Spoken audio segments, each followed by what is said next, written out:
మీరు ఒక ఇష్యూని రైజ్ చేస్తారు, కేసేస్తారు, హడావిడి చేస్తారు, కానీ అక్కడతో ఆపేస్తారు అనేది మీ మీద వస్తున్నటువంటి ఒక ఉదాహరణ చెప్పు.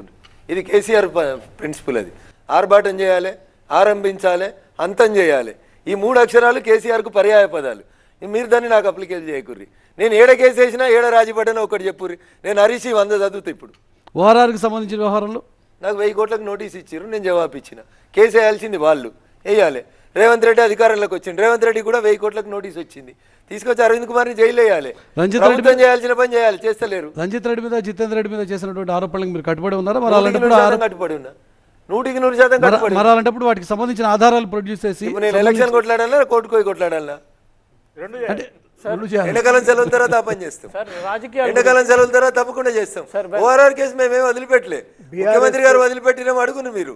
ముఖ్యమంత్రి గారికి 1000 కోట్లకు నోటీస్ వచ్చింది, సమాధానం ఇచ్చిండు. అరవింద్ కుమార్ ఇలా నీ దగ్గర ఉన్నాడు, హెచ్ఎండిఏలకి వెళ్ళి ఎందుకు పంపించినావు? ఆయనను ఫైల్ తీసుకొని ఎందుకు రిమాండ్ చేస్తలేవు? నువ్వే కదా ఆరోపించినావు. ఇలా ఫైల్ తెమ్మని చెప్పి అరవింద్ కుమార్ని ఎందుకు రిమాండ్ చేస్తలేవు? మీరు బీఆర్ఎస్ బీజేపీ కొల్యూడ్ అయ్యారు, క్యాష్ ఫర్ ఓట్ కానీ ఇప్పుడు ఓఆర్ఆర్ కానీ కాంగ్రెస్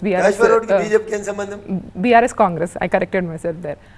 అయితే సేమ్ థింగ్ బీఆర్ఎస్ ఏమంటుందంటే ఎలక్షన్ అయిపోగానే రేవంత్ రెడ్డి వెళ్ళి జాయిన్ అయిపోతాడు బీజేపీతో కలిసి అని. మీరేమో ఇక్కడ క్యాష్ ఫర్ ఓట్ తీయట్లేదు అది అంటారు. కేసీఆర్ ఎన్డీఏలో జాయిన్ కాడట మేము తలుపులు తీస్తే చాలా రోజుల నుంచి తిరుగుతురు కదా మా చుట్టూ ఎన్డీఏ. నేను చెప్పలేదు కదా, ఆయనే చెప్పిండు కదా. నేను పోయి మోడీ గారిని అడిగినా ఎన్డీఏలో చేరుతాం, త్వరలో చేరుతామని కవిత కూడా చెప్పింది కదా చాలాసార్లు. మేము చేర్చుకుంటలేం కదా, అధికారంలో ఉన్నప్పుడే చేర్చుకోలేదు కదా. ఇప్పుడు వాళ్ళని ప్రజలే వద్దనుకురు కదా. ఇప్పుడు కవిత కేసు పెట్టడం కానీ లేకపోతే బీఆర్ఎస్ ఎలక్షన్లకు ఏం సంబంధం, ఆర్మ్ ట్విస్టింగ్ వ్యవహారాలు కానీ ఇవన్నీ కూడా ఆ పార్టీని లొంగ తీసుకుని ఏదో రకంగా కలిపేసుకుని బీఆర్ఎస్ అనే పార్టీ లేకుండా చేయాలి అన్నది బీజేపీ ప్లానా? కాదు సార్, ఇప్పుడు లొంగ తీసుకోవడానికి వాళ్ళ దగ్గర ఏముంది సార్? జనమే వాళ్ళకి సిఆర్ఎస్ ఇచ్చారు. మోడీ గారు 300 మందికి సిఆర్ఎస్ ఇస్తే తెలంగాణ ప్రజలు కదా 30కి పైగా ఎమ్మెల్యేలు ఎవరు? బీఆర్ఎస్ వాళ్ళు. రేవంత్ రెడ్డి చెప్పిండు కదా, మేము గేట్లు తీస్తే రేపటికల్లా ఎవడు ఉండడు అని చెప్పిండు కదా.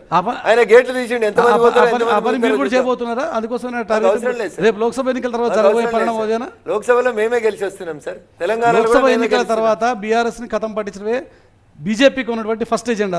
మేమెందుకు కథం పడతాం సార్? ఒక పార్టీ కథం పట్టాలనుకుంటే ఇంకో పార్టీ కథం కాదు సార్. ప్రజలు కథం చేసి విచారాలని ప్రజలు వద్దనుకున్నారు.